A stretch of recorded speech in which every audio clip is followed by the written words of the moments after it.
Olá, galera do Solidari. Eu sou Elaina Turini. Eu vou dar essa aula de inglês, essa aula que vai ser sobre identificação de topic sentences e gênero textual. Então, vamos lá. Durante essa aula, a gente vai abordar alguns tópicos. O primeiro deles é o que é uma top sentence e como identificar ela, e como utilizar também esse conceito de top sentence para ajudar você durante a realização da prova de inglês. E vamos ver também alguns exemplos de top sentence, beleza? E aí, depois disso, a gente vai ver um pouco a identificação de gêneros textuais, então, o que é um gênero textual e alguns exemplos, e como identificar esses gêneros em textos em inglês. E no final, a gente vai terminar com uma questão do Enem para solidificar esse conhecimento, beleza? Então, vamos lá. O que é uma top sentence? Uma topic sentence, ou um tópico frasal, é uma frase que introduz a ideia central que será desenvolvida em parágrafo. Então, ela é como se fosse o título do parágrafo. Ela traz pra gente um pouquinho do que aquele parágrafo vai falar. E aí, ela geralmente é a primeira frase daquele parágrafo, é o que introduz, né? E ela tem dois elementos principais: o assunto e a ideia que o autor quer passar sobre aquilo. Então, vamos para um exemplo. Não há ligação direta entre a violência urbana e a pobreza ou racismo. Então, a gente sabe que nessa frase aqui existem dois elementos principais. O primeiro deles é o assunto. Então, de que se trata, né? Qual o assunto dessa frase? Que seria a violência urbana. E qual é a ideia que o autor quer passar em relação à violência urbana? É de que ela não está relacionada à pobreza ou ao racismo. Então, a gente sabe que elas compõem desses dois elementos. E aí, se você consegue identificar na sua prova qual é a top sentence, e se você consegue entender a ideia da top sentence, pelo menos, você já consegue ter uma boa ideia do que o resto daquele parágrafo vai trazer, e você consegue, então, fazer uma boa interpretação de texto a partir de um pedaço menor, né, do texto que você precisa avaliar, certo? E aí, ela vem trazendo o resumo do que vai falar naquele parágrafo, e o restante do parágrafo vai trazer, então, mais detalhes, ele vai complementar o que foi falado. Vai trazer exemplos ou evidências que suportem aquela ideia principal que foi exposta no tópico frasal, certo? Então, vamos continuar, ver a continuação desse parágrafo. Ele fala aqui: não há ligação direta entre violência urbana e pobreza ou racismo, e depois ele complementa dizendo que as suas raízes, as raízes da violência urbana, estão lançadas, na verdade, sobre uma sociedade desigual e privilegia uma minoria, deixando todos os demais à margem da sociedade, distante de oportunidades iguais. Então, o que ele está dizendo? Ele traduz uma afirmação e depois ele explica aquela afirmação. Mas a gente sabe que por essa afirmação inicial, a gente já consegue ter uma ideia do que essa pessoa está querendo dizer para a gente, certo? E aí aqui tem mais dois exemplos de tópico frasal, de top sentence, né? Então, os conhecimentos acumulados sobre a leitura constituem hoje, provavelmente, um dos domínios mais vigorosos da psicologia. Temos não só uma ideia relativamente precisa do que supõe o ato de ler, como também do processo longo e complexo que nos permite chegar a ser leitores competentes. Então, ele está dizendo que o que a gente conhece hoje sobre a literatura é um dos domínios maiores, mais vigorosos da psicologia. E aí ele fala que a gente tem uma ideia do que é o ato de ler, mas também do processo de se tornar um leitor. Então, ele traz uma ideia, depois ele destrincha essa ideia. E aí, o último exemplo que eu trouxe em português é esse aqui, que joga uma frase bem curtinha, dizendo: programação não é mágica. Qualquer um pode aprender o básico dessas linguagens, seja seu objetivo ser um programador iniciante, seja melhorar a comunicação com sua equipe de desenvolvimento, seja facilitar a contratação das pessoas certas. Então, ele joga uma ideia, ele joga uma afirmação: programação não é mágica. Depois ele explica por quê que programação não é mágica. Então ele fala que qualquer pessoa pode aprender a programação, certo? Então, dominamos o conceito de tópico frasal, que é uma frase introdutória, que traz qual vai ser a ideia principal daquele parágrafo, e se a gente consegue entender o que ela quer dizer, a gente já consegue ter uma boa ideia de sobre o que é aquela porção de texto, certo? Então, agora a gente vai ver alguns exemplos de topic sentence, que é o tópico frasal em inglês, certo? Então, vamos lá. O primeiro exemplo que eu trouxe aqui é esse pequeno parágrafo em inglês. E aí, eu quero que vocês tentem identificar, deem uma olhada nele, e tentem identificar qual é o tópico frasal, qual é a top sentence desse parágrafo, certo? Então, pode pausar o vídeo aí, se vocês quiserem dar uma olhadinha. E aí, pausa o vídeo. E agora vamos ver a resposta, vamos ver onde está a top sentence. Em vermelho, muito fácil, né? Primeira frase do parágrafo, ele traz uma afirmação curta, ele fala: the world is different now. Fez uma afirmação, que significa: o mundo está muito diferente agora. Beleza. E aí, depois disso, ele vai trazer mais informações em relação a isso. Então, ele traz principalmente dois argumentos que estão ali separados pelo ponto final. Primeiro argumento, ponto final. Segundo argumento, ponto final. Então, ele fala primeiro, ele explica, ele reafirma que o mundo está muito diferente porque agora os homens têm o poder de abolir todas as formas de vida humana, né? E aí depois ele complementa dizendo que, ainda assim, as mesmas crenças revolucionárias que os nossos ancestrais lutaram ainda são um problema ao redor do mundo, né? Enfim, então ele traz essa ideia principal e aí depois ele complementa dizendo por que o mundo está diferente, mas que ainda os mesmos problemas de antes são os problemas que a gente tem agora, certo? Então a gente consegue ter uma noção da ideia desse parágrafo, né?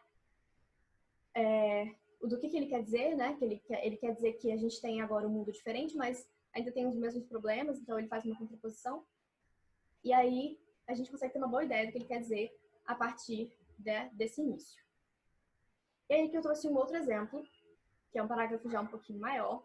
E aí eu quero que vocês identifiquem a top sentence, tá? Então pausa aí o vídeo. E aí agora eu vou passar. Então, mais uma vez, em vermelho, é a primeira frase. Então ele fala aqui: In a sense, we've come to our nation's capital to cash a check. De certa forma, nós viemos para nossa capital para sacar um cheque, né? E aí ele vai trazendo os argumentos. Então ele traz primeiro um argumento. Ele faz uma introdução ao assunto. Então ele fala: quando os arquitetos da nossa república, escreveram a Constituição e a Declaração de Independência, etc. Então ele introduz esse assunto. Depois ele fala que essa Constituição era uma promessa de que todos os homens teriam os seus direitos garantidos, etc. Mas aí no final ele retoma a ideia de que esse cheque, né, que está sendo sacado, então ele volta ao conceito do cheque. Ele fala que a América deu para as pessoas negras um cheque ruim, então um cheque que voltou porque não tinha fundo, né? Esse cheque que seria a ideia de que todos teriam direitos iguais, mas que na verdade os negros eles não estariam tendo, né, não estariam recebendo os mesmos direitos. Então, aqui a gente consegue identificar os elementos principais desse parágrafo. Então, ele faz uma afirmação na top sentence, e aí ele vai construindo argumentos ao longo desse parágrafo, e no final ele retoma a frase inicial. Então, ele fecha esse conceito, certo? Último exemplo em inglês de top sentence. Então, quero que vocês deem uma olhadinha, deem uma lida no texto, tentem entender sobre o que se trata, né? Principalmente observando a partir da top sentence e observando a partir de alguns pontos do parágrafo quais são as ideias que ele quer expressar, beleza? Então, pausa aí, dá uma olhadinha, vamos identificar a top sentence. Então, beleza, mais uma vez identificado em vermelho. Então, ele diz que scientists have learned to supplement the sense of sight in numerous ways. Então, ele fala que os cientistas aprenderam a complementar o senso da visão em várias formas. E aí, ele cita duas dessas formas. A primeira delas é o monóculo, que está aqui em negrito, e a segunda é o microscópio, que também está aqui em negrito. Então, ele traz esses dois elementos que foram desenvolvidos pela ciência e que ajudam, então, a aumentar, a ampliar a visão humana, certo? E aí vocês podem terminar a leitura do parágrafo e ver que ele está realmente introduzindo esses dois instrumentos que servem para ampliar essa visão, né, a visão humana. Mas que basicamente a ideia do parágrafo é essa. E aí agora a gente vai entrar rapidinho no contexto de gêneros textuais. Então, o que são gêneros textuais? Eles são tipos de texto que têm uma função específica reconhecida. Então, é um texto e você olha para aquele texto e você sabe para que ele serve, certo? E aí, esse texto, ele se caracteriza por uma organização estrutural, gramatical e vocabulário específico. Então, ele tem uma estrutura específica, certo? Eu vou destrinchar melhor isso ao longo dos exemplos. Então, vamos lá. Alguns exemplos de gêneros textuais. Carta, e-mail, blogs, mensagem de WhatsApp, convite, notícia de jornal, fragmento de texto, de enciclopédia, um bilhete é um gênero textual, uma receita é um gênero textual, enfim. Qualquer texto que tenha uma função reconhecida e que tenha uma estrutura específica, certo? Então, vamos lá, vamos a alguns exemplos para explicar melhor esse conceito. Uma notícia de jornal. que é o que está aí na imagem. Ele é um texto que tem uma estrutura típica, que ele consiste de uma manchete, né, de uma headline, e aí logo embaixo ele traz um pequeno resuminho, como se fosse, né, uma quick review, né, uma revisão rápida, e aí depois ele vai destrinchar toda aquela matéria. Geralmente traz uma imagem também, às vezes traz uma pequena parte onde a pessoa pode falar, uma entrevista, né? Todo mundo conhece um jornal.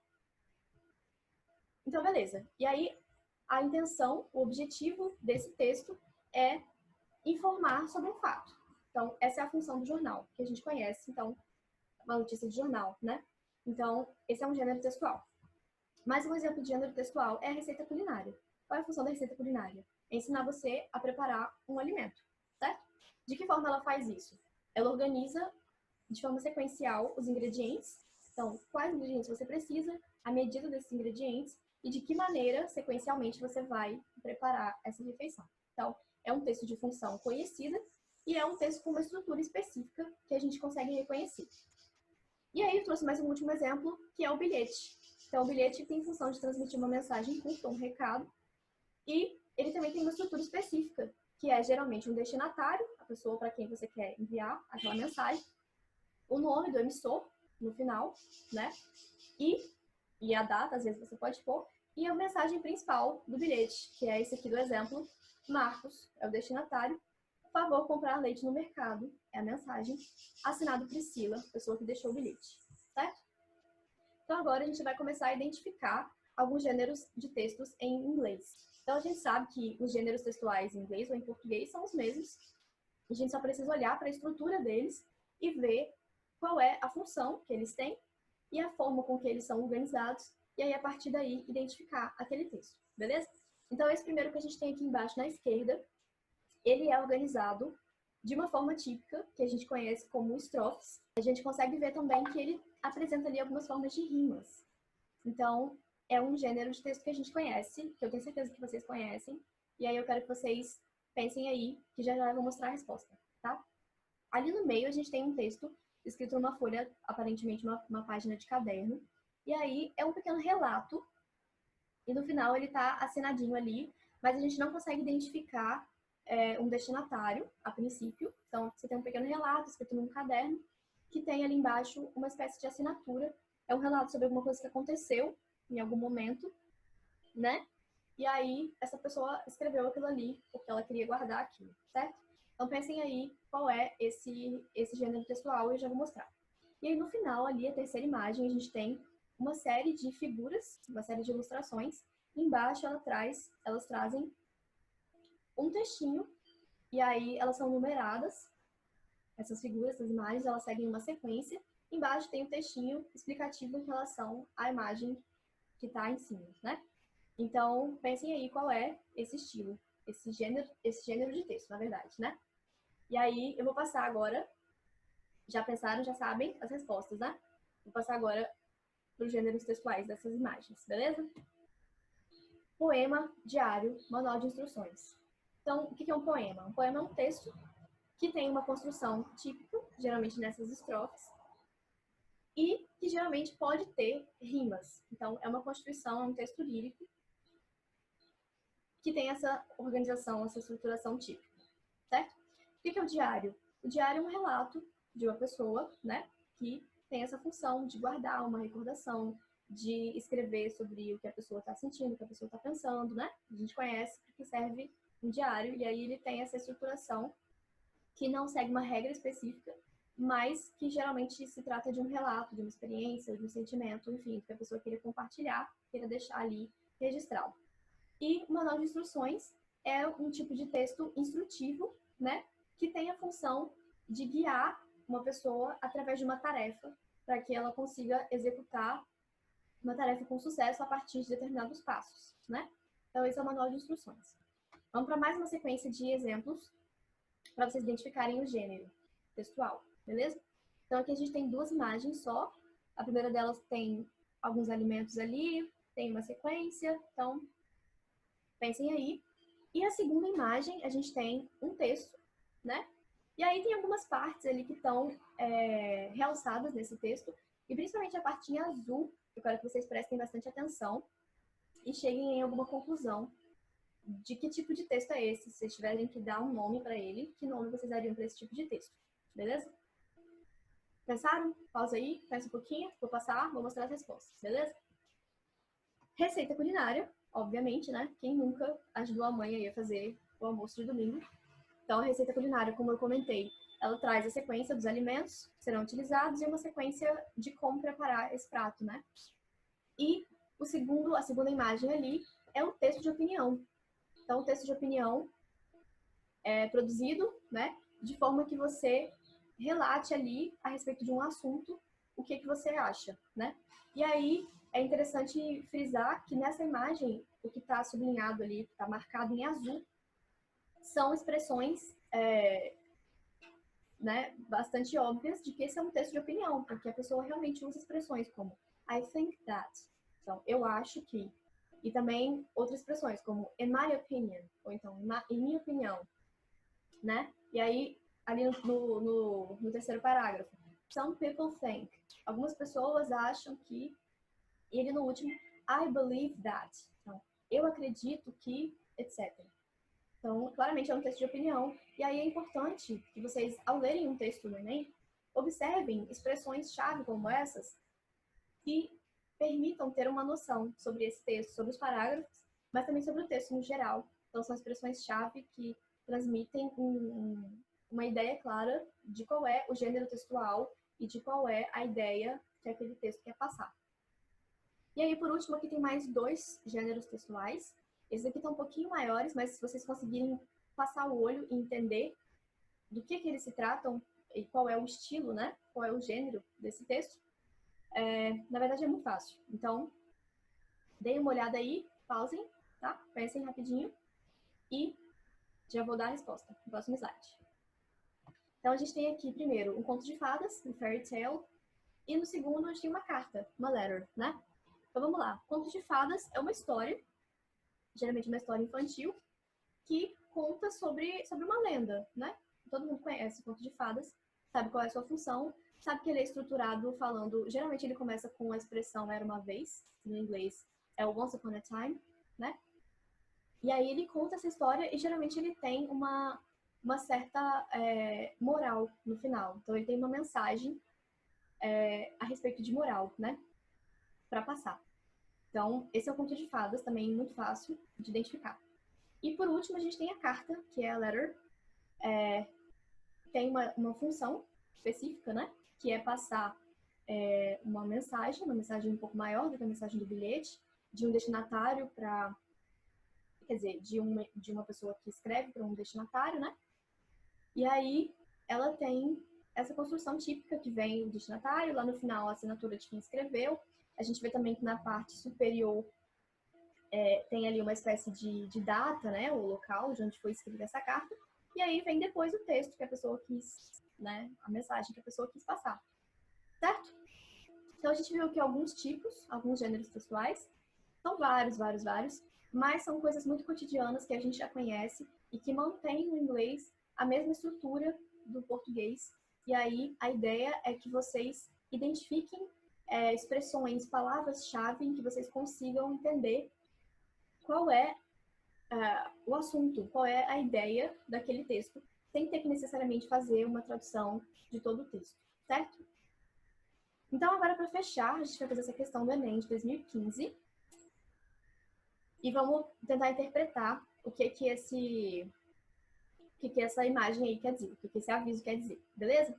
Eu vou ler a primeira questão e depois a gente vai procurar na imagem, no texto da imagem, quais são as ideias que podem ajudar a gente a responder essa questão, certo?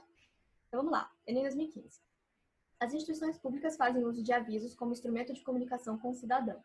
Esse aviso, voltado a passageiros, tem o objetivo de solicitar que as malas sejam apresentadas para inspeção, notificar o passageiro pelo transporte de produtos proibidos, informar que a mala foi revistada pelos oficiais de segurança, dar instruções de como arrumar malas de forma a evitar inspeções, apresentar desculpas pelo dano causado à mala durante a viagem. Então vamos lá. A primeira coisa interessante de notar é que esse texto começa com um título que chama Notice. Notice of Baggage Inspection. Então, o que é um notice? É um aviso, certo? Então, a gente já sabe que ele está falando sobre um aviso. Ele é um aviso sobre alguma coisa. Então, vamos continuar. To protect you and your fellow passengers, the Transportation Security Administration, TSA, então é uma instituição, is required by law to inspect all checked baggage. As part of this process, some bags are opened and physically inspected. Your bag was among those selected for physical inspection. Então, aqui a gente já tem algumas informações. Então, ele fala primeiro que, para proteger os passageiros, essa empresa é requerida por lei para fazer uma inspeção de todas as bagagens, certo? E aí, algumas bagagens são abertas e são inspecionadas ali para ver o conteúdo. E aí, ele fala que your bag was among those selected for physical inspection. Então, ele fala que a sua bagagem foi selecionada entre as bagagens para ser inspecionada, certo? E aí ele continua explicando. During the inspection, your bag and its contents may have been searched for prohibited items. At the completion of the inspection, the contents were returned to your bag. E aí, depois ele continua explicando que se essa empresa não conseguir abrir a mala para inspeção, por ela estar trancada, pode ser que seja necessário quebrar os cadeados, né, dessa mala. E aí eles dizem que eles sentem muito por isso, mas que eles não são responsáveis por danos. Eles não vão se responsabilizar por danos à bagagem que sejam provenientes dessa inspeção. Certo? Então, a gente conseguiu ter uma ideia geral desse texto. E aí, o que a gente pode ver aqui? Está pedindo uma solicitação? Não. Está notificando o passageiro pelo transporte de produtos proibidos? Não. Ele está, na verdade, informando que essa mala foi revistada pelos profissionais de segurança, que é a mala dele, né? Que foi o que a gente conseguiu ver nessa sessão aqui. Your bag was among those selected for physical inspection. Beleza? Não deu instrução de como arrumar a mala, não apresentou desculpa pelo dano causado durante a viagem. Então, a gente consegue ver que a alternativa correta é a letra C, né? Informar que a mala foi revistada pelos oficiais de segurança. E é o que a gente consegue perceber nessa frase aqui que está selecionada. As part of this process, some bags are opened and physically inspected. Your bag was among those selected for physical inspection. Beleza? Então, quais são os elementos-chave que a gente consegue perceber para chegar a essa conclusão? A palavra notice, que é um aviso, certo? E aí a gente consegue ver também que tem aqui uma empresa que faz uma checagem das bagagens, e aí a gente tem ele explicando que algumas malas são abertas durante esse processo para serem inspecionadas e que a sua mala foi selecionada para isso. Então, nesse primeiro parágrafo, a gente já conseguiu entender qual é a ideia, o que é que esse texto está querendo dizer, certo? Então, gente, a aula de hoje foi isso. Aqui tem algumas referências. Espero que vocês tenham conseguido pegar um pouco dessa ideia prática de como identificar elementos que podem ajudar na identificação da ideia do texto, na compreensão da ideia principal do texto, sem precisar ter que fazer uma tradução de tudo para poder entender o conceito-chave, certo? Então, participem das monitorias de inglês, qualquer dúvida, e sigam aí o estudo de vocês. Até mais!